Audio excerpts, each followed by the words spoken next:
구리 성당에 있는 성 베드로 성당에 강의를 갔어요. 그랬더니 강의하기 전에 할머니들이 다 일어나더라고. 수업하기 전에 한 번씩 노인 10계명을 딱 하는데 근데 너무 멋있더라고. 그래서 요거 읽어 한번 드릴게요. 1. 당황해하거나 성급해하지 말고 뛰지 말라. 나이를 먹으면 자꾸 당황할 때가 많죠? 그렇죠? 그리고 막 여기 할머니들 여기 와갖고 방이 어딘지 모르고 막 옥상으로 올라가는 할머니들도 있어요. 그런데 그럴 때 어떻게? 당황해하지 말고 성급해하지 말고 물어보면 돼. 근데 나이를 먹으면 자꾸 당황하라고 성급해. 그리고 안 되면 그 다음에 신경질을 부려요. 왜 이러느냐고. 할머니들 아까 저 밑에서 여기 위에 올라올 때 힘들었어 안 힘들었어요? 그 여기 모든 할머니들이 우리 계단에 올라올 때 막 승질을 내. 힘들다고. 이렇게 꼭대기에 있느냐고. 관광버스 여기까지 끌고 올라오지 왜 우리를 저기 밑에서 내려놓냐고. 힘들면 쉬었다가 올라오고 힘들면 쉬었다가 올라오고 힘들면 쉬었다 올라오면 되지. 그러니까 절대 당황하지 말라는 거예요. 두 번째, 자식이 무엇을 해줄까를 기대하지 말라. 참 좋은 얘기 같아. 그러니까 할머니들이 서서 이걸 다 외우더라고. 자식이 뭘 해줄까 기대하지 말라. 거지근성을 버리라는 거예요. 거지근성. 누가 날 해줄까. 돈 제일 많이 깔고 있는 건 누구? 할머니 할아버지들이 제일 많이 깔고 있는 거야. 근데 그거를 쓰는 방법을 모르는 것 뿐이죠. 이제 쓰는 방법을 배우세요. 내일 은행에 가갖고 잡히세요. 잡혀갖고 대출해갖고 한 달에 100만 원씩 딱딱 연금으로 이렇게 빼서 딱딱 쓰는, 돈 쓰는 재미로 늙어서 살아야지 그 재미 없으면 못 살아요. 세 번째, 고집 부리지 말라. 고집 부리지 말라. 60년 70년 살아온 가닥이 있잖아요. 그렇죠? 그러니까 그 경험을 절대 포기하지 않는 거예요. 그러니까 새로운 걸 안 받아들이는 거지. 고집 피는 할머니들 많죠. 네 번째, 시샘하지 마라. 왜 이렇게 또 욕심이 많아. 나이 먹으면 그냥 옆집 할망구가 뭐 아들이 와서 뭐 했다고 그러면 그냥 참 속에서 그냥 부글부글 끓죠. 예, 시샘하지 말라. 다섯 번째, 공치사하지 말라. 이것도 참 좋은 것 같아. 공치사. 내가 니네들 어떻게 키웠는데, 내가 니네들 어떻게 키웠는데, 아플 때 업어서 밤에 이 약국에 달려가고 막 두들겨갖고 내가 너를 어떻게 키웠는데. 그냥 대동아 전쟁부터 뭐 이렇게 할 얘기가 많아. 얘기만 하면 그냥 대동아 전쟁에 시집와갖고 고생한 얘기, 6.25 전쟁 때 피난 간 얘기, 전쟁 끝나고 나는데 똥구멍이 찢어지게 가난하게 고생한 얘기, 그냥 줄줄이 그냥. 어떤 할머니는 비산동에 있었던 그 할머니는 아마 돌아가셨을 거야. 굉장히 나이 먹은 할머니인데 고해소에 들어오면요 3공학에 잘못한 거, 4공화국에 잘못한 거, 5공화국에 공화국별로 죄를 고백해요. 그런데 이 할머니는 죄의 본질은 뭐야? 이렇게 힘들게 내가 살아왔는데, 내가 자식 하나를 키웠는데 이 자식이 너무너무 속을 썩여갖고 지난주에 너무 속상해갖고 줄미살 빠진 거야. 죄는 줄미살 빠진 건데 이 줄미살 빠지는 과정을 3공화국부터 설명을 해야 돼. 3공화국, 4공화국, 5공화국. 그런데 다음에 또 고해성사 보면 신부님 내가 3공화국 때 4공화국 때 5공화국 때 꼭 얘기를 해요. 변함없이 1년 365일 고해성사 들어오면 내가 외워. 그래 저 할머니가 하면 그래 3공화국 때 뭐 이승만 때 뭐 똑같이 해요. 다 외워 내가 끝까지. 예, 그러지 마세요. 예, 공치사하지 말라는 거야. 내가 옛날에 너희들을 어떻게 키웠는데. 애들은 뭘로 들어? 그 잔소리로 들리는 거예요. 잔소리로. 그리고 과거를 얘기하는 건 불행한 거예요. 미래를 얘기해야 돼요. 미국에 할머니 한 분이 99살에 대학을 들어갔어요. 경영학과를 들어갔어요. 102살에 졸업한대요. 네 할머니 꿈이 뭔지 알아요? 102살에 졸업해갖고 취직해갖고 그거 버는 돈으로 아프리카의 어려운 애들 도와주는 게 꿈이야. 이 할머니는 99이라도 나가보기에는 할머니 아니에요. 대학생이지. 나이는 숫자에 불과한 거예요. 나이는. 그러니까 우리 할머니들 과거 얘기하지 말아. 뭘 얘기해? 미래. 앞으로 뭘 할 거다. 내가 앞으로 3년 동안 돈 모아서 성지순례 갈 거다. 김계한 성당 갈 거다. 3년 동안 돈 모아서 내가 제주도 이시돌 목장 갈 거다. 내가 돈 모아갖고 뭘 할 거다. 미래를 얘기하란 말이야. 과거 얘기하지 말고. 심지어 우리가 다 살았는데 다 살게 뭘 다 살아. 아직도 20년 30년 남아있는데. 네, 여섯 번째, 날마다 샤워하라. 이것도 참 멋있는 것 같아. 날마다 샤워하라. 안 씻고 사는 할머니들 많죠? 그렇죠? 근데 날마다 샤워하는 거 참 좋은 것 같아. 날마다 속옷을 갈아입어라. 그렇죠? 그러니까 항상 깨끗하게 살라는 거예요. 항상 깨끗한 옷, 이쁜 한복 이런 것도 입고 곱게 좀 있으라는 거야. 맨날 이건 뭐 몸빼바지 비슷한 거 입고 그냥 돌아다니지 말고 파마도 좀 이쁘게 하고. 그러니까 내가 항상 하는 얘기 아니야. 여기 온 할머니들 지금 딸이 있는지 아들이 있는지 금방 구분이 돼. 아들만 있는 할머니는 어때? 파마를 어떻게 하고 와? 철모 뒤집어 쓴 것처럼 해고 와요. 아들만 있는 할머니들 몇 있어 지금 그런 할머니들. 예. 자기 아들은 엄마가 파마를 철모 뒤집어 쓴 거 했든지 뭐 했든지 관심 없어요. 딸이나 돼야지 엄마 그 좀 염색도 좀 하고 웨이브도 좀 이렇게 주고 그러라고 그러지. 이 8번째, 많이 듣고 조금만 말하라. 많이 듣고 많이 들으라는 거니 공부하라는 얘기예요. 공부. 제가 내일 이제 그 얘기는 드릴 거예요. 그 다음에 9번째, 많이 움직이고 많이 걸어라. 이 굉장히 중요해요. 나이 먹으면 자꾸 근육이 땡기기 때문에 걷고 싶어 안 걷고 싶어요? 안 걷고 싶죠? 그러니까 안 걷고 싶으니까 그냥 집에서 참 쪼그리고 앉아있어. 쪼그리고 앉아있으면 굳는 거예요. 그대로 굳어버리는 거예요. 쪼그리고 앉아있으면. 그러니까 가능한 한 많이 걸으라는 거야. 그러니까 성당 평일미사 열심히 다니세요. 그냥 다닐 수 있을 때까지 다니시는 게 좋은 거예요. 그러니까 우리 할머니들은 지금 이 나이에 비산동 성당에 어르신 성경대학 나와서 배우지, 평일미사 나오지, 성경대학 나오면 밥 주지, 친구 있지. 아, 하느님 믿어서 받는 은총이 어때요? 정말 엄청난 거예요. 그런데 하느님한테 죽을 때 안 바치고 죽고 누구한테 주고 죽으려고 그래?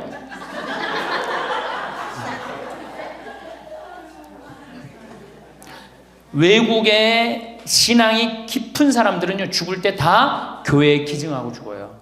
신앙이 깊은 사람들은 자식한테 물려준다는 생각이 없어요. 우리나라처럼 이렇게 자식한테 매이는 나라가 없어요. 10번째, 이게 이제 그 얘기를 딱 해내. 욕심을 줄이고 나누어 주어라. 욕심을 줄이고 나누어 주어라. 계속 나눠 주고 이제 얼마 안 남았는데 뭘 그렇게 끌어안아? 계속 나눠 주라는 거예요. 계속. 그래서 이게 우리 할머니들, 제가 우리 할머니들 보면은 어디 잔치집에 가면은 뭐부터 챙겨?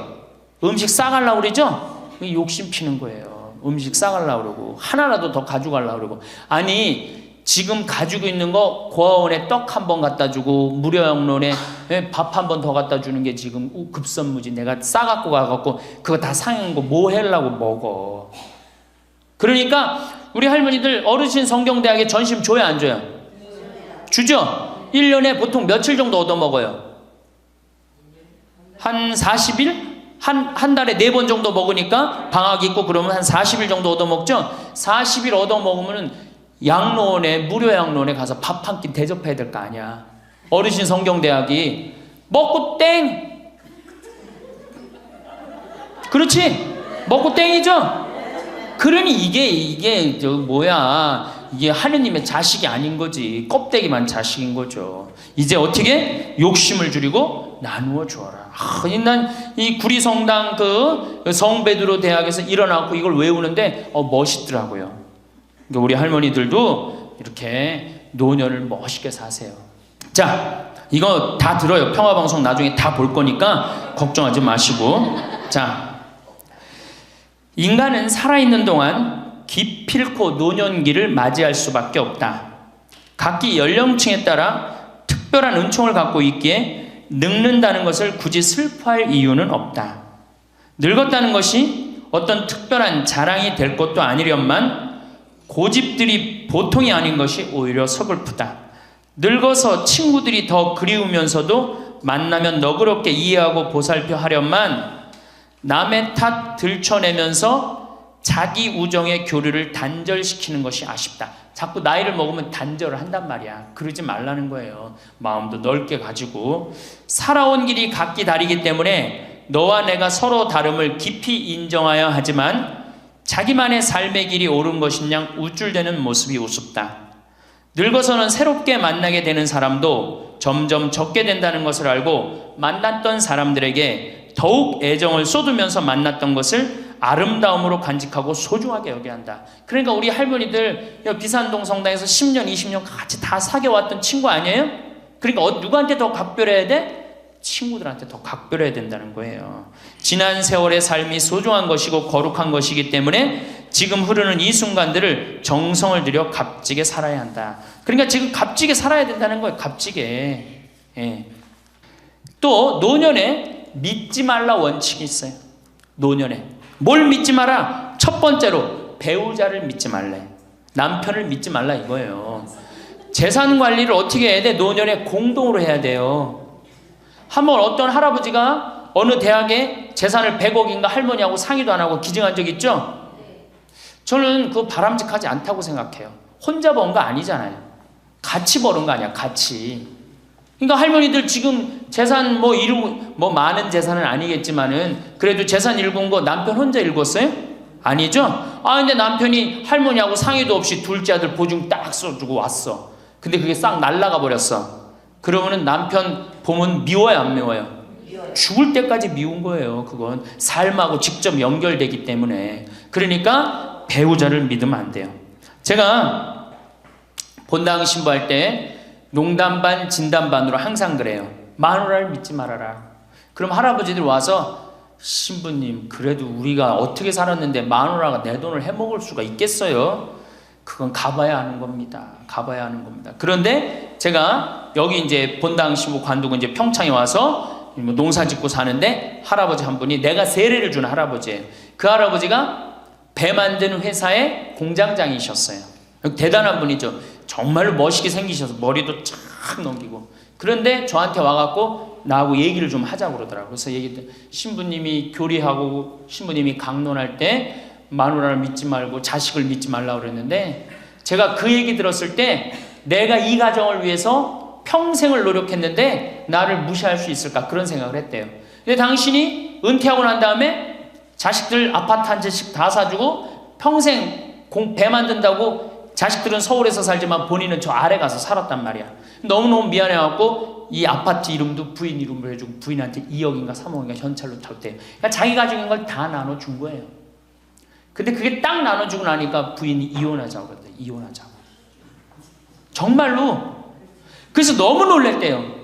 왜 난 평생 당신 자식들 키우고 뒷바라지만 했는데 당신 평생 해고 싶은 대로 다 하고 이제 집에 들어와고 나보고 뒷바라지 하라는 거냐? 난 못한다. 그러더라는 거예요. 그래갖고 그러면 나 혼자 살 돈이라도 줘라. 그 돈을 내가 왜 주냐? 그 할아버지가 나한테 와서 울면서 얘기하는 거예요. 절대 배우자를 믿으면 안 돼. 우리 어머니가 한 6년 전인가 아버지가 이렇게 자식들이 용돈 주면 이렇게 통장에 돈을 모아두는 통장이 있어요. 한 500만 원인가 600만 원 모아졌는데 어머니가 꼬신 거예요. 70이 돼서 여보 우리 살면 얼마나 사냐. 우리 수의나 좀 하나 해두자. 당신 거 내 거 나중에 자식들 불편하지 않게. 그럼 우리 아버지 또 착하니까 이제 갚는다고 어머니가 뭐 3월인가 4월에 돈 나오는 게 있으니까 1월 달에 수의하자고. 그래갖고 아버지가 줬대요. 갚는다고 그래서. 지금도 아직도 안 갚았어요. 지금도. 이 마누라를 믿으면 안 돼요. 마누라를 믿으면. 그리고 또 한 가지 중요한 거. 수의해놨는데 지금 6년 전인가 7년 전에 600만 원인가 700만 원짜리 두 분 수의해놨는데 그거 지금 죽지도 않고 그거 장롱에서 썩고 있어. 썩고. 제발 그런 짓 하지 마세요. 수의는 왜 안 한? 내가 지금도 그래. 그 600만 원 거 갖고 먹는 거 사 먹었으면은 무지하게 사 먹었을 거야. 동네 할머니들 다 사주고 멋있게 살았을 거야. 그런데도 어떻게 죽지도 않을 거면서 그런 거 해도. 우리 어머니 아버지는 뭐 제가 이거 장담하는 건 좀 그렇지만 지금 근력으로는 최소한 10년은 더 사세요. 그러니까 20년 후에 죽을 수의를 이른해 해둔다는 게 말이 돼요? 안 되는 거지. 그러니까 우리 할머니들 외로우니까 동네에서 막 뭐 화장지도 주고 뭐 바가지도 주고 그냥 그리고 결정적으로 한 방에 그냥 싹 해가는 거 뭐 비싼 거 하나 다 그냥 사기당하고 그러는 거야. 참 그래서 공부해야 되는 거예요. 그래서 정규 학교가 필요해야 되니까 4년제.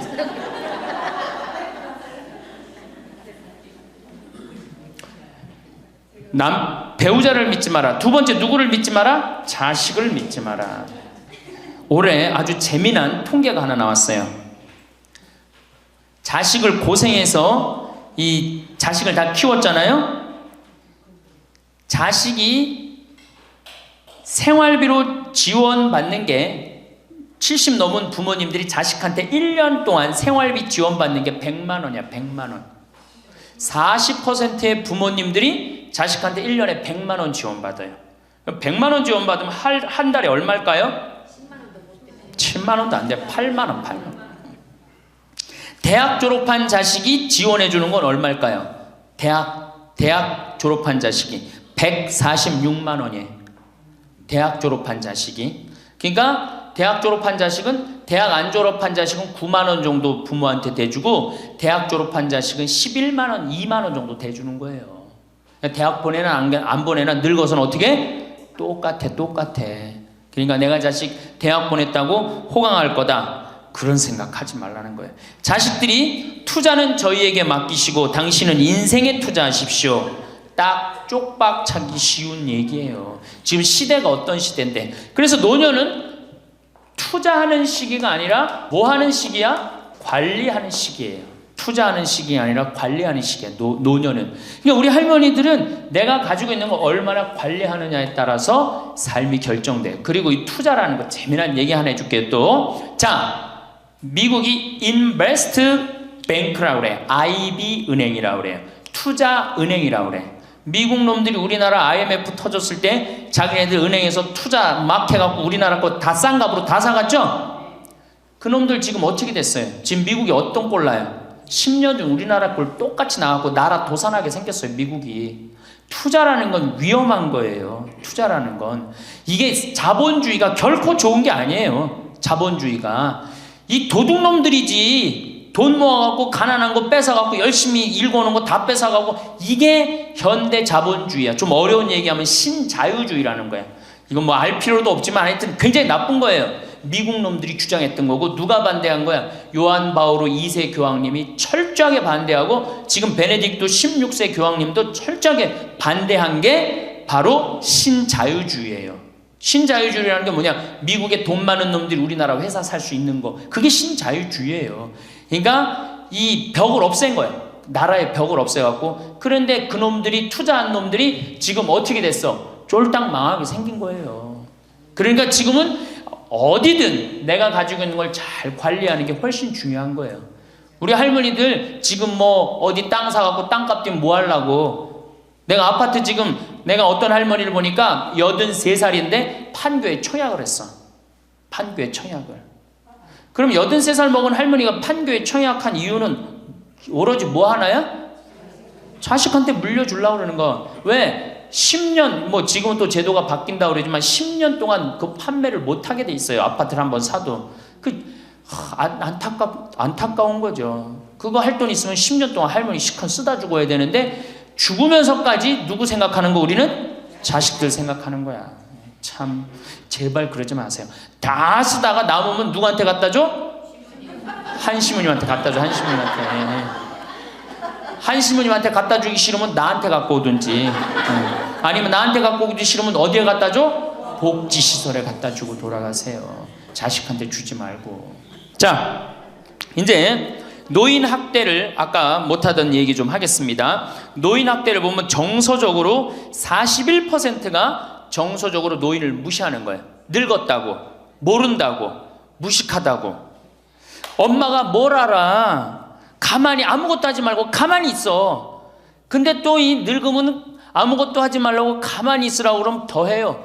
굳이 걸레 삶지 말라고 그래도 굳이 걸레 삶는다고 저기 뭐 통에다가 넣고 또 까먹고 또 그냥 완전히 다 태워먹고. 그러니까 구박을 받는 거지. 왜 하지 말라는 짓을 골라세요. 그거 하는 시간 있으면 어떻게? 나가서 놀아.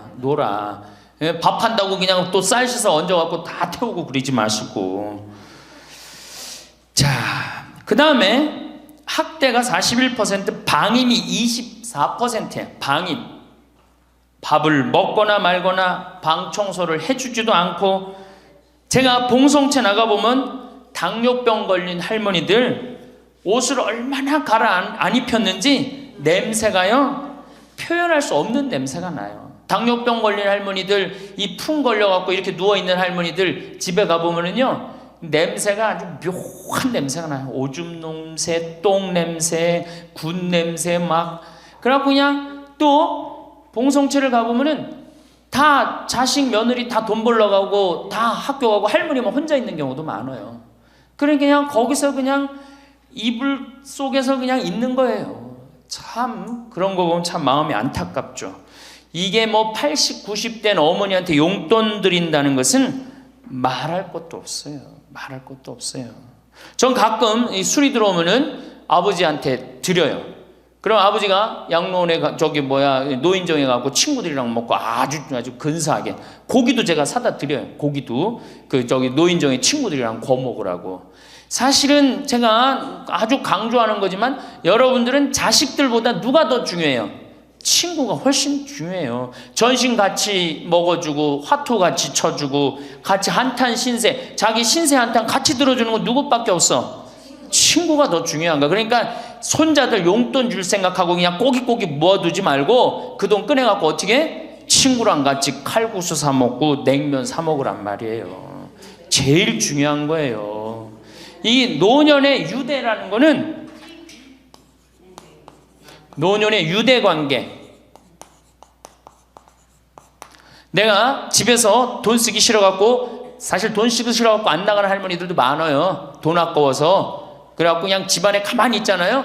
그 할머니는 완전히 고립되는 거예요. 내가 친구를 만나고 같이 걱정도 해주고 아픈 친구에서 기도도 해주고 또 아픈 친구 손잡고 평창에도 같이 와주고 이게 살아가면서 치매 안 걸릴 수 있는 굉장히 중요한 길 중에 하나예요. 난 안 주고 안 받는다.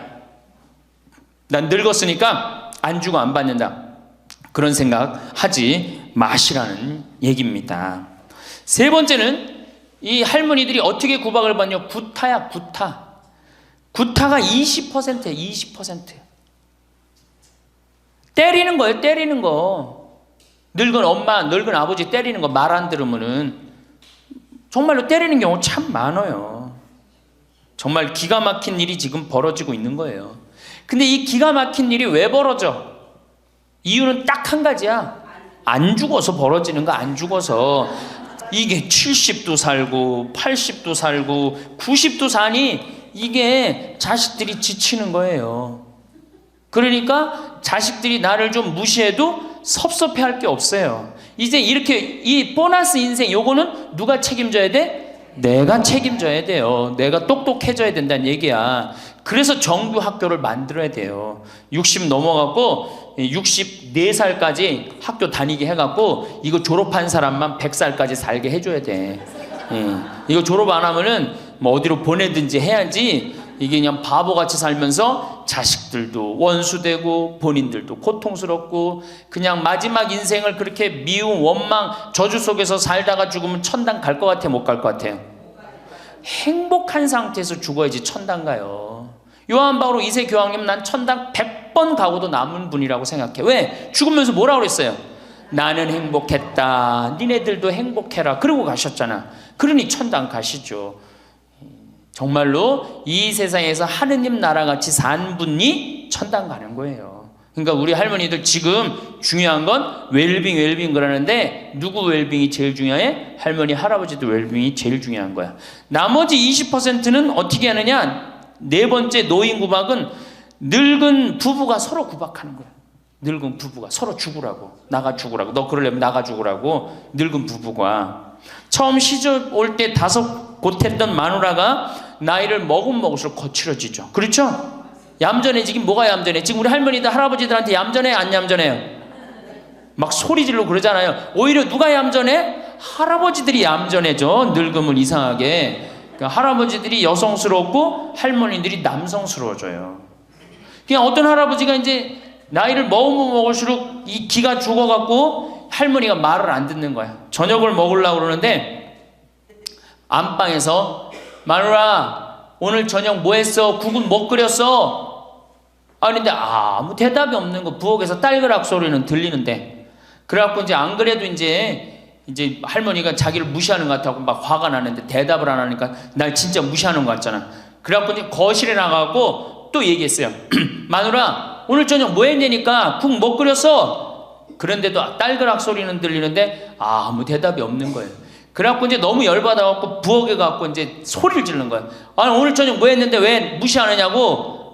왜 대답을 안 하느냐고? 그랬더니 할머니 하시는 말씀이 내가 콩나물국이라고 3번이나 대답했는데 왜 이렇게 자꾸 떠드느냐고. 그러니까 할아버지 자기 귀 먹은 건 생각 안 하고 뭐만 생각나는 거예요. 할머니가 대답 안 했다는 것만 섭섭한 거야. 늙으면 그러니까 자꾸 자기 자신은 모르고 뭐만 생각해? 섭섭한 것만 생각하는 거. 섭섭한 것만. 이게 서로 이해하고 감싸줘도 전차를 판국인데 이게 서로 구박하면 되겠어요. 이제는 누구밖에 없어? 할머니, 할아버지들밖에 없어요. 이제 만약에 돌아가시면 어떻게 돼요? 고아되는 거예요. 고아되는 거. 할아버지들 돌아가시면 우리 할머니들 뭐 돼? 고아되는 거예요. 작년에 여기 할아버지, 여기 고아할머니 몇 분 계신가 보다. 작년에 할아버지 한 분이 81살 되신 할아버지예요. 오셔갖고 그러는 거예요. 두부도 만들어 먹고, 여기 또 5월 6월달 경치가 너무 좋잖아요. 찰떡도 만들어 놓고. 근데 할아버지가 신부님, 이렇게 좋은데 나 혼자 오니까 별로 안 좋아요. 우리 마누라하고 나하고는 부부금실이 너무 좋았는데 작년에 마누라가 죽었다는 거예요. 그런데 더 여기 오니까 더 쓸쓸해 되는 거야. 이 좋은 거 같이 봤으면 얼마나 좋을까. 이 앞에 강 바라보고 탁 저녁에 모닥불 펴놓고 놀고, 아까 두부 만들어갖고 막걸리 한잔하고, 이 좋은 걸 같이 했으면 얼마나 좋았겠느냐 이거예요. 그러니까 우리 할머니들 자식들 걱정하지 말고 누구 걱정해줘? 할아버지들 걱정해줘요. 자식들 뒷거 챙겨줄 거 있으면 누구 보약해드려? 할아버지 보약해드리세요. 자식은 우리나라처럼 자식한테 매이는 나라가 없어요. 그리고 자식들도 못된 거죠. 부모님이 이제 60 됐으면은 부모님 그동안 모은 재산으로 행복하게 살게 도와줘야 되는데 그걸 끝까지 뺏어 먹으려고 그러는 게 대한민국 자식들이에요.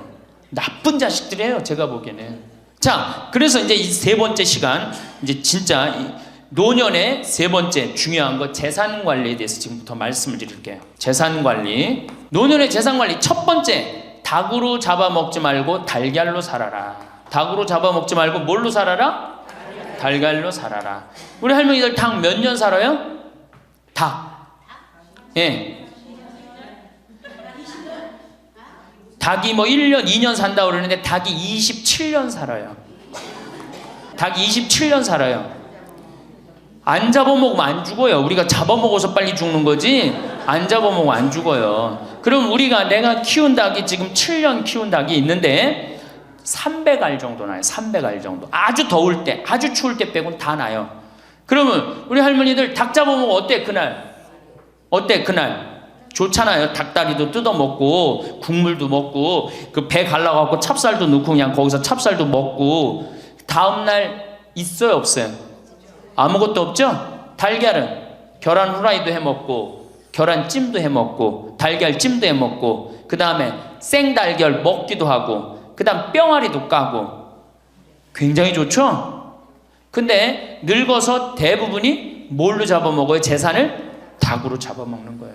어떻게 잡아먹어? 어머니 아버지, 제가 이번에 좀 사업을 좀 하고 싶은데, 가게를 내고 싶은데 어머니 이거 좀 도와주시면은 제가 어머니 아버지 집에서 잘 모실 테니까 어머니 지금 살고 있는 집 팔고 우리랑 합쳐서 삽시다. 내가 가게 낼 테니까.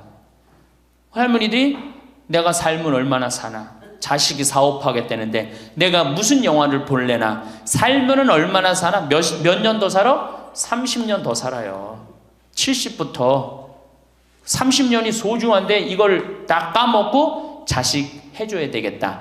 그리고 집 팔고 아들 집으로 들어가는 날, 그날부터 할머니들은 뭐가 되는 거냐? 천덕꾸러기 되는 거예요. 천덕꾸러기 되는 거예요. 그 다음에 눈칫밥 먹는 거예요. 내 재산 주고 내가 이 집에 다 키운 자식인데도 70, 80 되면 어떻게 돼? 눈칫밥 먹고 천덕꾸러기 되는 거야. 그러니까 절대 닭으로 잡아먹으면 안 돼요. 내가 잘 아는 양반이 정년퇴직을 하고 6억을 모았어요. 6억을. 근데 아들이 아예 가게를 하고 싶다는 거야. 가게도 그냥 서울에서 얻어야 되고. 그래갖고 아버지, 내가 아버지 잘 모실 테니까 그거 좀 돈을 좀 나한테 투자를 해달라고. 그래갖고 이분이 그랬대. 내가 이제 은퇴도 했고 자식한테 기대서 살아요. 은퇴하고 자식한테 기대고 산다는 생각 절대 하지 마세요. 은퇴하고 그 돈 가지고 내가 알아서 살아야지, 이 돈 자식한테 주고 기대서 살아야지, 그 생각하지 마. 그래서 거지 근성을 버리라는 거예요. 제 얘기는 뭐든지 늙으면 거지 근성이 생겨요. 자식한테 기대서 살고 어디 가면 날 해주길 바라고, 그렇죠? 이 생각을 버려야 돼. 이제 독립적인 주체로 살아가야 된다는 생각을 해요. 그래서 자식한테 6억을 딱 줬는데 다음날 이자가 나와요, 안 나와요? 다음 달 안 나오죠? 이 은행에다 넣으면 이자 아무리 못 돼도 한 200만 원, 300만 원 나올 거야. 그럼 200만 원, 300만 원 원금도 있고 이자도 200만 원, 300만 원이면 어떻게 해요? 쓸만해져? 근데 아들은 자기 사업 유지하기도 바쁜데 부모님 한 달에 200만 원, 300만 원 용돈 드릴 수 있어요, 없어요? 우리 자식들 의식 속에는 무슨 의식이 있어? 부모 돈은 내 돈이라는 의식이 있어요. 도둑놈 심보가 있단 말이에요. 도둑놈 심보가. 결국은 이분 60 넘은 젊은이 아니야. 젊은이. 이분 어떻게 아파트 경비 나가고 있어요. 결국은 자기 인생 누가 망친 거야? 본인이 망친 거예요. 본인이 자기 발등 누가 찍은 거야? 그래서 이제 누구 원망해? 자식 원망하는 거예요. 원망하고 있는 거예요. 누가 잘못했어? 할머니들이 잘못한 거지. 할아버지들이 잘못한 거지. 남은 30년 인생 휴가다, 보너스다. 내가 가지고 이제까지 벌은 거 이거 갖고 잘 써야 되겠다. 이 생각을 하셔야 된다는 겁니다. 재미난 얘기 하나 있죠. 충청도에 할아버지 한 분이 중풍으로 누웠는데 집안에 대가족이 살아. 큰아들 작은아들 다 농사짓고. 근데 중풍으로 누워봐. 이 똥 오줌 막 못 가리고 이러면은요 정말로 참 아무도 안 들여봐요. 근데 그냥 그 대가족이 사는데 하루에 밥 3끼 들어올 때 외에는 방문이 안 열리는 거예요. 그러니까 이 할아버지가 기가 막히잖아. 손자도 있고 손녀도 있는데 3번밖에 방문이 안 열리니까 하루는 큰아들을 부른 거예요. 얘야, 저 논 두만지기 좀 팔아와라. 아버지 누워있는데 무슨 돈이 필요합니까? 글쎄 그거 내 땅 아니냐. 두만지기를 팔아왔어요. 그랬더니 이거 은행에 가고 1,000원짜리로 바꿔와라. 1,000원짜리로 바꿔왔어요. 이거 내 이불 밑에다 깔아라. 쫙 깔았어요. 그러고 난 다음에 방문 열릴 때마다 1,000원씩 얹어준 거예요. 아니 손자놈들이 가만히 보니까 방문 열릴 때마다 1,000원씩 나온단 말이야. 할아버지 학교 다녀오겠습니다. 그러니까 어떻게? 너 학교 가서 맛있는 거 사 먹어라. 1,000원. 학교 다녀왔습니다. 1,000원. 1,000원 주기 전에 하루에 딱 3번 열리던 방문이 1,000원을 주고 나니까 하루에 30번씩 열리는 거예요. 늙어서 누가 효자예요? 그렇지. 늙어서 자식이 효자가 아니라 누가 효자야? 돈이 효자예요. 늙어서는 이 재산 관리를 참 잘하셔야 됩니다. 어떻게 잘하셔야 되느냐 하면은, 자, 우리 할머니들, 내가 이제 늙은 노부모가 있어요. 큰아들 최고 아니야? 둘째 아들도 있고 딸도 있고 막내딸도 있어요. 그런데 누구한테 자꾸 사업비를 대줘? 큰아들한테 계속 사업비를 대줬어. 그런데 부모한테 돈 뺏어갖고 사업하는 놈 중에 성공하는 놈들 없어요. 쉽게 들어온 거 갖고 어떻게 성공을 해요? 그래갖고 이놈이 IMF 때 쫄딱 망했어. 쫄딱 망해갖고 집도 다 날라가 버렸어. 집도 다 날라가니까 이 노부부도 이제 돈 한 푼도 없고 다 날렸어. 보증승 것까지 해갖고 은행에 다 날렸어. 그러면은 둘째 아들네 집에 가면 둘째 아들이 받아줄 것 같아, 안 받아줄 것 같아? 안 받아주죠? 나 힘들고 어려울 때 어머니 아버지가 나한테 해준 게 뭐 있냐고 그 좋아하는 큰아들한테 가라고 그 쫓겨나는 거예요. 그리고 여기 딸한테 가면 딸이 받아줄 것 같아요? 그 좋아하는 엄마 아들한테 가라고 그러고 갈 데가 아무것도 없는 거예요. 나이 먹어갖고 한 자식한테 재산 주는 것처럼 어리석은 게 없어요. 그리고 재산을 줘서도 안 되고. 그러니까 기브 앤드 테이크를 해야 돼. 나이 먹어서 기브 앤드 어떻게? 테이크. 주고 받아야 돼. 제가 평화방송에서도 한번 얘기했지만 우리 어머니가 저한테 예전에 내 차가 고장이 났었어요. 에어컨이. 그랬더니 내 차를 한번 타보시더니 신부님 차 고장이 나고 어떻게 하느냐고 그래갖고 은행에서 돈을 찾아갖고 10,000원짜리를 이렇게 신문지에 싸갖고 왔어. 너 수표로 갖고 어떤데. 그래갖고 이렇게 싸갖고 왔어요. 그래서 어머니가 주신 돈으로 소나타, EF 소나타 골드를 샀어요. 그러니까 내가 어머니가 나한테 그 엄청난 좋은 차를 사줬기 때문에 난 지금 어머니한테 용돈 드리는 거 하나도 아깝지 않아요. 아깝지 않을 뿐더러 지금 내가 용돈을 앞으로 10년을 드려도 못 갚아요. 그러니까 기브 앤드 테이크야. 우리 누나도 어머니가 차를 한 대 사줬어요. 누나도. 그래갖고 어머니가 강원도 놀러 가고 싶다. 언제든지 모시고 와. 왜? 차 사줬으니까. 지리산 놀러 가고 싶다. 그럼 언제든지 모시고 가요. 기브 앤드 테이크예요. 큰아들, 딸이 대학에 들어갔어요. 작년에 어머니가 그렇더라고. 내 첫 손녀 대학 들어가니까 대학 등록금은 내가 내마. 그거 딱 내주는 거예요. 얼마나 좋아요. 네. 그러니까 우리 집은 어머니가 수원 정자동에 사는데 자식들이 반경 1km에 다 붙어 삽니다. 왜 붙어 살까요? 떨어지는 고물이 있잖아요. 떨어지는 고물이. 네. 그러니까 반경 1km 다 붙어 사는 거예요. 또 반대로 제가 우리 자식들한테 원칙을 정해놨어요. 부모님한테 용돈 드리는 원칙. 그래서 우리 어머니 아버지가 1년에 연봉 2천만 원이 넘어요. 자식한테 받는 용돈이. 많이 받죠? 그러면 그 돈 가지고 어머니 아버지가 당신을 위해서 쓰십니까? 또 모아뒀다가 어떻게? 자식한테 쓰고. 그래야지 치매가 안 걸리는 거예요. 저는 정말로 감사한 게 우리 어머니 아버지가 아직도 아파서 병원에 입원 한 번도 안 했다는 거예요. 지금도 뭐 이제 소백산에 송이 캐러 가신다고 나한테 전화를 하셨어요. 가실지 안 가실지 모르겠지만 그럼 또 소백산 꼭대기까지 뛰어 올라갔다 뛰어 내려오는 거예요. 우리 아버지. 그게 좋은 거예요. 부모 자식 지간이 그래야지 뭐가 싹 터요? 사랑이 싹 트는 거예요. 효도는 이제 없어진 시대고 뭐만 남아있는 거예요? 사랑을 하느냐 안 하느냐만 남아있는 거예요. 이걸 누가 잘해야 돼? 할머니들이 잘해야 되는 거예요. 한 자식한테 몰아주지 말고, 에? 어느 자식 불쌍하다고 뭐 계속 보증서 주지 말고 그럴 것도 없어요. 그냥 은행에 가갖고 어떻게 딱 맡기고 난 다음에 그거 갖다가 쓰면 되는 거예요. 자, 닭으로 잡아먹지 말고 뭘로 해라? 달걀로 살아라. 그러니까 자식한테 절대 주지 말고. 그럼 신부님 무슨 재주로 달걀로 삽니까? 방법이 뭡니까? 부동산에 집착하지 마라. 늙어서 부동산에 집착하지 말라. 우리 할머니들 지금 안양 거기 그 주공하고 이 인공마을 그 개발돼 갖고 지금 아파트 한 채 3억, 4억, 5억 한다고 그러죠? 그러면 할머니들이 지금 4억짜리 아파트 살 이유가 있어요? 4억짜리 살 아파트가 있어요? 그거 팔으라는 거예요. 그거를 팔고 어떻게? 15평, 20평으로 가라는 거예요. 지금 3번에 보면 50평, 이 은퇴한 할머니, 할아버지들이 50평에 사는 할머니들이 무지 많아요. 50평이 밥 먹여줘요? 뭐만 나와? 관리비만 더 나올 거 아니야. 관리비만. 근데 어떤 할머니들이 그런 할머니들이 있어. 자식들이 찾아오면은 집이 넓어야 되지 않느냐고. 자식들이 1년에 몇 번 찾아오는데 1년에 두세 번 밖에 더 와요? 추석 때, 생일 때, 그 다음에 설 때. 그 외에는 거의 안 찾아온단 말이에요. 그걸 위해서 50평짜리를 그냥 깔고 앉아서 20년, 30년 앉아있는다는 건 말도 안 되는 거예요. 그러니까 미국은 부동산이 30%, 금융이 70%라는 거예요. 그러니까 만약에 좁은 집에 해갖고 은행에다가 이 집 3번에 뭐 5억, 6억이라는데 그거 은행에다 넣어놓으면은 어머니, 아버지 인사 갈게요. 그래, 인사 오면 내가 그 호텔로 와라. 호텔에서 내가 맛있는 거 사줄 테니까. 그리고 먹어서 보내요.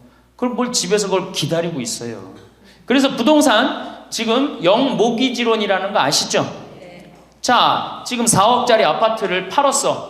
그럼 2억짜리 하나 그냥 얻으라는 거예요. 그 임대 아파트든지 조금만 아파트를 줄여서 가라는 거예요. 그러고 난 다음에 2억은 은행에다 넣으면 1억을 은행에다 넣으면 어떤 상품이 있느냐면 1년에 100만 원씩 나와요. 한 달에 100만 원씩. 그래갖고 이게 10년 동안 나와요. 10년 동안. 10년 후에는 1억 없어지는 거예요. 근데 할머니들 한 달에 100만 원 나오면 쓸만해, 안 쓸만해요? 쓸만하죠? 예. 만약 2억을 집어넣으면 어떻게 나올까? 한 달에 얼마가 나와? 200만 원이 나오는 거예요. 200만 원 다 써요? 못 써요? 못 쓰죠? 그럼 한 50만 원은 혹시 10년 후에 또 살지 모르잖아. 그러니까 그것도 은행에다 연금으로 또 하나 묶어두라는 거 10년 동안. 그럼 10년에 또 나온다는 얘기예요.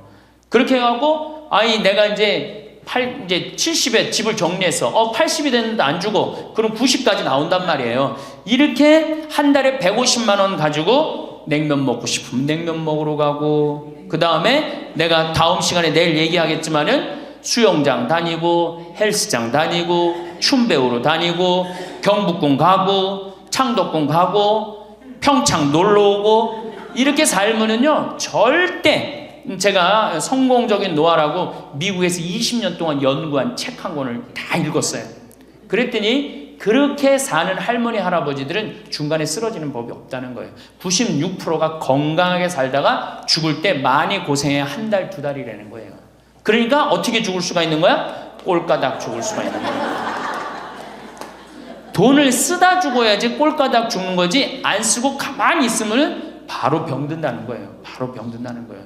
그러니까 우리 할머니들 어떻게 하셔야 돼? 부동산 어떻게? 내일 어떻게? 내일 은행 가갖고 어떻게? 은행 가갖고 평가 받아갖고, 더 좋은 건 뭐냐? 이 집을 팔지 않고 더 좋은 건 그냥 영모기지론이라고 그러죠. 영모기지론. 은행에 갖다 맡기고 다 내가 죽을 때까지 돈이 나옵니다. 죽을 때까지 돈이 나오고 죽으면은 누가 갖고 가? 은행이 갖고 가는 거예요. 그러면은 우리 할머니들 아까 제가 말씀드렸죠. 재산이 나오면 반은 국가가 갖고 가고 반은 자식들이 싸워. 반은 써보지도 못하는 거야. 물론 이것도 못 써보는 거야.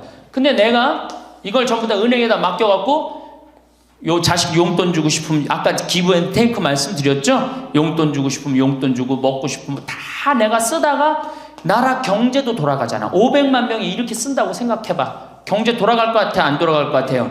잘 돌아가요. 쓰고 싶은 거 쓰고, 하고 싶은 거 하고, 다니고 싶은 거 다니고, 다 하다가 죽으면 누가 갖고 가? 은행이 갖고 가는 거야. 자식도 안 싸우고. 얼마나 좋아요. 그러니까 닭으로 잡아먹지 말고 뭘로 살아라? 달걀로 살아라. 그 다음에 부동산에 집착하지 말아라.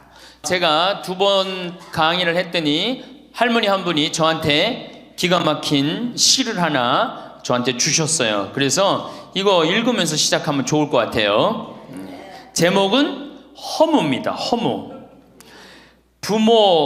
부생 모육 그 은혜가 태산보다 높고 큰데, 청춘 남녀 많다지만 효자 효부 안 보이네. 시집가는 새색시가 시부모를 마다하고, 장가가는 아들들은 살림나기 바쁘도다. 그러니까 아들 키워도 소용없다니까. 그냥 여우 같은 마누라 그냥 쫓아나가기 바쁘다 이거죠. 제 자식이 장난치면 싱글벙글 웃으면서 부모님이 훈계하면 듣기 싫은 표정이네. 시끄러운 아이 소리 잘한다고 손뼉치며 부모님의 회심소리 듣기 싫어 빈정대네. 제 자식이 오줌똥은 맨손으로 주무르나 부모님의 기침갈에 불결하여 밥 못 먹네.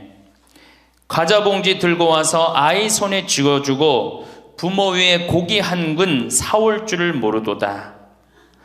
애완동물 병이 나면 가축병원 달려가고, 늙은 부모 병이 나면 그러려니 태어나고, 10자식을 키운 부모 하나같이 키웠건만 10자식은 한 부모를 귀찮스레 여겨지네. 그래서 여기저기 다니면서 길에서 죽는다며요. 아들 많이 키우면은 그냥 이 집에 쫓겨가고 저 집에 쫓겨가고 가다가, 자식 위에 쓰는 돈은 아낌없이 쓰건만은 부모 위에 쓰는 돈은 하나 둘씩 따져보네. 자식들의 손을 잡고 외식함도 작건만은 늙은 부모 위에서는 외출 한번 못하도다. 좋은 것 같아요. 아주 요즘 우리 할머니들이 받는 서름을 기가 막히게 표현한 것 같아요. 이런 거 듣고 고개만 끄덕일 게 아니라 실질적으로 이렇게 살아란 말이에요. 이런 자식들을 위해서 뭘 재산을 물려준다고 돈 안 쓰고 깔고 앉아갖고 그냥 참 쥐고 있어요. 내일 어떻게? 은행 당장에 가갖고 어떻게? 은행에다 잡혀갖고 대출 받아서 다 쓰다 죽으세요. 다 쓰다가. 내일은 노년을 어떻게 하면 멋있게 사느냐, 정말 내일은 제대로 제가 내일 말씀을 드릴 거예요. 그래서 우리 할머니들 이제 이거 끝나고 여 바깥에 지금 이제 모닥불 피고 놀 거죠. 모닥불 지금 펴줄 거야. 그 모닥불 피면은, 자, 우리 젊은 사람들한테 이 남은 이 지금 30년, 40년이 소중해? 지금 10년 남은 할머니들이 소중해? 10년 남은 할머니들이 소중해지? 그러니까 오늘 밤에 모닥불 펴줄 테니까 이 밤을 불살르라고. 예? 원 없이 그냥 즐겁게 노시라고. 예? 본당 신부님도 온다고 내가 통화했으니까 이 밤을 불살르고 즐겁게 보내세요. 아까 보니까 벌써 춤추고 노래하는 할머니들인데 그렇게 사셔야 된다는 거예요. 제발 자식 걱정하지 말고. 자식 걱정한들 해결해 줄 수도 없고 자식의 마음에 담지도 않아. 근심 걱정 다 털어버리고 어떻게? 모닥불 펴놓고 이 밤을 불살르시기 바랍니다. 감사합니다. 평생을 누군가의 부모로, 아들, 딸로 혹은 직장인으로 살아오면서 정작 내 이름으로 살아본 적이 있었던가 싶습니다. 아침에 눈을 뜨면 해야 할 일들이 줄지어 기다렸고 밤이 되면 내일 걱정이 먼저 찾아왔습니다. 그렇게 하루하루를 채우다 보니 어느새 여기까지 왔습니다. 이제는 그 무거운 짐을 조금씩 내려놓아도 괜찮습니다. 자식은 자식의 길을 가고 세상은 세상대로 흘러갑니다. 그런데 문득 돌아보니 텅 빈 것 같은 이 마음은 무엇일까요? 자식을 키우는 동안 우리는 나무를 키우는 농부 같았습니다. 물을 주고 거름을 주고 바람막이를 세우며 온 힘을 다했습니다. 그 나무가 무럭무럭 자라 숲을 이루고 떠나가는 것을 보는 일은 기쁘면서도 쓸쓸합니다. 이제 그 나무는 저 멀리서 자기만의 열매를 맺고 있습니다. 가끔 전화로 안부를 묻지만 그들의 삶은 이미 우리가 미처 알지 못하는 이야기들로 가득합니다. 그것이 자연스러운 일입니다. 새는 둥지를 떠나야 하고 강물은 바다로 흘러가야 합니다. 그런데 정작 중요한 것을 놓치고 살았다는 생각이 듭니다. 내 곁에서 함께 비바람을 맞아준 사람들, 내가 흔들릴 때 묵묵히 곁을 지켜준 사람들의 얼굴을 제대로 본 적이 있었던가 싶습니다. 자식에게 쏟았던 그 정성의 절반만이라도 내 곁에 사람들에게 기울였더라면 지금 이 마음이 조금은 덜 허전했을까요? 하지만 아직 늦지 않았습니다. 지금이라도 고개를 돌려 옆을 바라보면 그곳에 진짜 내 사람들이 있습니다. 친구라는 존재는 참 묘한 관계입니다.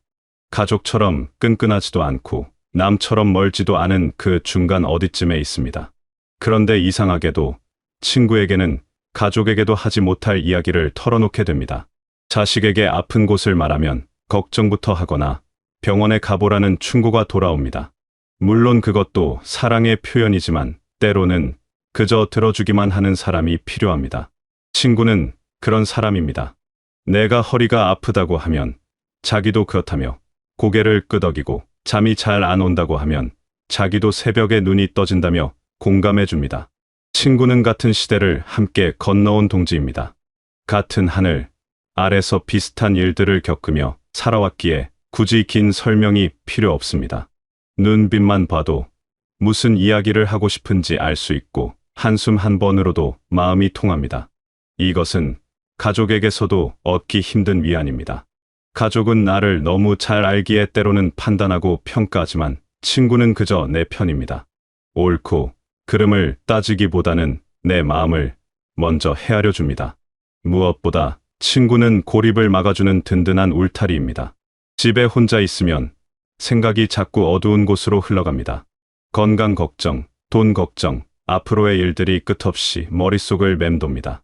그런데 친구를 만나 국수 한 그릇 나누고 동네 한 바퀴 걸으면 그 무거운 생각들이 바람에 날아가듯 가벼워집니다. 별것 아닌 이야기를 나누는 것 같아도 그 시간이 쌓이고 쌓여 삶을 지탱하는 힘이 됩니다. 매일 얼굴을 보지 않아도 언제든 전화 한 통이면 만날 수 있다는 것, 내 이야기를 들어줄 사람이 있다는 것만으로도 세상은 덜 외롭습니다. 그런데 우리는 종종 친구 관계를 너무 가볍게 여깁니다. 자식 일에 바쁘다고, 몸이 불편하다고, 날씨가 안 좋다고 만남을 미루고 또 미룹니다. 그러다 어느 날 전화를 걸면 그 친구가 아프다는 소식을 듣거나 더 이상 만날 수 없게 되기도 합니다. 그때야 후회합니다. 그때 한 번만 더 만날 걸, 그때 조금만 더 자주 연락할 걸. 친구는 공기와 같아서 있을 때는 그 소중함을 모르다가 없어지고 나면 숨쉬기조차 힘들다는 것을 깨닫게 됩니다. 친구를 잘 지키는 일은 단순히 자주 만나는 것만이 아닙니다. 서로의 자존심을 건드리지 않고 서로의 처지를 배려하며 때로는 먼저 손 내밀 줄 아는 마음이 필요합니다. 사람은 살면서 고집이 세지고 자기 방식에 익숙해지기 마련입니다. 그러다 보면 친구 사이에도 오해가 생기고 마음의 상처가 납니다. 하지만 평생을 함께해 온 친구라면 작은 다툼쯤은 물 흐르듯 흘려보낼 줄 알아야 합니다. 옳고 그름을 따지기보다는 관계를 지키는 것이 더 중요합니다. 이기고 지는 것이 중요한 것이 아니라 함께 있다는 것 자체가 선물이기 때문입니다. 친구 사이에서 가장 아름다운 순간은 화려한 선물이나 성대한 식사가 아닙니다. 그냥 아무 말 없이 걷는 시간, 별다른 이야기 없이도 편안한 침묵을 나눌 수 있는 순간입니다. 억지로 웃을 필요도 없고 멋있어 보이려고 애쓸 필요도 없습니다. 그저 있는 모습 그대로 서로를 받아들이는 것. 그것이 진짜 우정입니다. 친구와 함께하는 시간은 삶의 가장 큰 사치이자 축복입니다. 배우자는 또 다른 차원의 관계입니다. 자식은 부모의 뒷모습을 보고 자라지만 배우자는 나의 앞모습과 속마음을 평생 지켜본 사람입니다. 내가 어떤 표정을 지을 때 기분이 좋은지, 어떤 말투로 나올 때 화가 난 건지, 어떤 침묵이 슬픔인지를 알고 있는 사람입니다. 함께 살아온 시간 동안 서로 부딪히며 이을 때도 많았습니다. 성격 차이로 다투기도 하고 살림살이 때문에 속상할 때도 있었습니다. 그런데 지금 돌이켜보면 그 모든 순간이 함께였기에 견딜 수 있었습니다. 배우자는 내 생애의 가장 정직한 목격자입니다. 내가 어떻게 살아왔는지, 무엇을 위해 애썼는지, 어떤 아픔을 견뎌냈는지를 가장 가까이에서 본 사람입니다. 자식은 결국 자기 삶을 살아야 하고, 친구는 때로 만나고 헤어지지만 배우자는 매일 아침 눈을 뜨면 옆에 있는 사람입니다. 오늘 하루 어땠느냐고 물어봐 주는 사람, 내가 아프면 함께 걱정해 주는 사람, 내가 외로울 때 그저 곁에 있어 주는 사람. 그것이 배우자입니다. 그런데 우리는 때로 가장 가까운 사람을 가장 함부로 대합니다. 밖에서는 친절하게 웃으며 살다가도 집에 들어오면 말 한마디를 험하게 내뱉습니다. 배우자가 해준 밥상은 당연하게 여기면서 조금만 입맛에 안 맞으면 불평합니다. 함께 산 시간이 길다고 해서 그 마음을 함부로 해도 된다고 착각합니다. 하지만 배우자를 구박하는 것은 결국 나 자신을 외롭게 만드는 일입니다. 서로를 아끼지 않으면 같은 집에 살아도 남보다 못한 사이가 됩니다. 배우자 관계를 잘 지키는 비결은 거창한 것이 아닙니다. 작은 것에 감사하고 사소한 것을 배려하며 당연한 것을 당연하게 여기지 않는 마음입니다. 오늘도 밥을 지어준 것에 고맙다고 말하고 힘들어 보이면 먼저 물어봐 주고 아플 때 약 한 알 챙겨주는 마음. 그런 작은 것들이 모여 평생을 함께 걸어갈 힘이 됩니다. 서로의 지팡이가 되어주는 것, 그것이 가장 품격 있는 삶의 모습입니다. 배우자와의 관계에서 가장 중요한 것은 존중입니다. 함께 산다는 것은 서로의 습관과 방식을 인정하는 일입니다. 상대방이 내 마음에 들지 않는다고 해서 바꾸려 들면 갈등만 생깁니다. 대신 그 사람의 방식을 이해하고 내 방식도 이해받으려 노력하는 것이 필요합니다. 완벽한 배우자는 없습니다. 누구나 장점과 단점을 가지고 있고 그것을 모두 받아들이는 것이 사랑입니다. 함께 늙어간다는 것은 서로의 약해짐을 지켜보는 일이기도 합니다. 예전처럼 빨리 걷지 못하고 잘 듣지 못하고 자주 잊어버립니다. 그럴 때 답답해하고 짜증내기보다는 천천히 기다려 주고 다시 한번 말해주는 마음이 필요합니다. 내가 약해질 때도 배우자가 그렇게 해줄 것이기 때문입니다. 서로를 향한 인내심과 이해심이 관계를 단단하게 만듭니다. 자식에게 모든 것을 쏟아붓고 나면 남는 것이 없다고 생각하는 사람들이 많습니다. 하지만 그것은 착각입니다. 진짜 내 사람들은 항상 곁에 있었습니다. 다만 우리가 다른 곳만 바라보느라 그들을 보지 못했을 뿐입니다. 자식의 성공이 행복의 전부는 아닙니다. 자식이 잘 되는 것도 좋지만 그것만을 위해 내 삶을 모두 희생할 필요는 없습니다. 자식은 자식대로, 나는 나대로 행복해야 합니다. 자식은 부모의 행복을 바랍니다. 부모가 친구들과 즐겁게 지내고 배우자와 다정하게 사는 모습을 보는 것이 자식에게도 위안이 됩니다. 부모가 자식에게만 매달려 외롭게 사는 모습은 오히려 부담이 됩니다. 자식은 자기 삶을 살면서 부모 걱정까지 해야 하기 때문입니다. 그러니 자식을 위해서라도 내 삶을 잘 가꾸는 것이 필요합니다. 내가 행복해야 자식도 마음 놓고 자기 삶을 살 수 있습니다. 행복은 멀리 있지 않습니다. 저 멀리 떠나간 자식의 소식에만 매달릴 필요도 없습니다. 지금 이 순간 바로 옆에 앉아 차를 마시는 친구, 식탁 건너편에서 밥을 먹는 배우자, 그들과 나누는 평범한 일상 속에 진짜 행복이 있습니다. 창밖을 보며 날씨 이야기를 나누고 텔레비전을 보며 함께 웃고 산책을 나가 동네 풍경을 구경하는 것. 그런 소박한 순간들이 쌓여 삶에 진짜 의미가 됩니다. 과거를 돌이킬 수는 없습니다. 그동안 자식에게 쏟았던 시간과 정성을 후회할 필요도 없습니다. 그것도 사랑이었고 그것도 의미 있는 삶이었습니다. 다만 이제는 조금 다르게 살아도 괜찮습니다. 내 곁의 사람들에게 조금 더 눈길을 주고 그들과 함께하는 시간을 소중히 여기고 오늘 하루를 즐겁게 보내는 것. 그것이 지금 필요한 삶의 방식입니다. 친구에게 먼저 연락해 보십시오. 한동안 연락 못했다고 미안해할 필요 없습니다. 진짜 친구라면 한 번의 연락으로 다시 마음이 통합니다. 배우자에게 오늘 하루 고생했다고 함께 있어 줘서 고맙다고 말해 보십시오. 쑥스럽고 어색해도 괜찮습니다. 그 한마디가 관계를 새롭게 만들어줍니다. 내 곁의 사람들을 소중히 여기는 것, 그것이 나를 소중히 여기는 일입니다. 세상은 자꾸 우리에게 무언가를 성취하라고, 무언가를 이루라고 말합니다. 하지만 인생에서 가장 큰 성취는 결국 관계입니다. 누군가와 함께 웃을 수 있고, 누군가에게 기댈 수 있고, 누군가를 위로할 수 있다는 것. 그것이 삶의 가장 큰 축복입니다. 자식이 멀리 있어도, 재산이 많지 않아도, 건강이 예전 같지 않아도 내 곁에 든든한 사람들이 있다면 그것으로 충분합니다. 관계는 돈으로 살 수 없고 권력으로 만들 수 없습니다. 오직 시간과 정성으로만 쌓아 올릴 수 있습니다. 오래 알고 지낸 친구, 평생을 함께한 배우자는 그 어떤 재산보다 귀한 자산입니다. 이들과의 관계를 잘 가꾸는 것이 진짜 부자로 사는 길입니다. 외로운 부자보다는 따뜻한 관계 속에서 사는 사람이 훨씬 더 행복합니다. 여러분 곁에는 이미 소중한 사람들이 있습니다. 다만 우리가 다른 곳만 바라보느라 그들을 보지 못했을 뿐입니다. 이제 고개를 돌려 옆을 바라보십시오. 그곳에 진짜 여러분의 사람들이 있습니다. 그들과 함께 남은 날들을 따뜻하게 채워가는 것, 그것이 인생의 가장 멋진 완성입니다. 무거운 짐은 내려놓고 곁에 있는 사람들과 함께 걷는 길이 가장 행복한 길입니다. 여러분은 충분히 잘 살아오셨습니다. 이제는 여러분 자신을 위한 시간입니다. 친구와 배우자, 그 소중한 사람들과 함께 웃고 이야기하며 하루하루를 채워가십시오. 그것이 바로 삶이 우리에게 주는 가장 큰 선물입니다.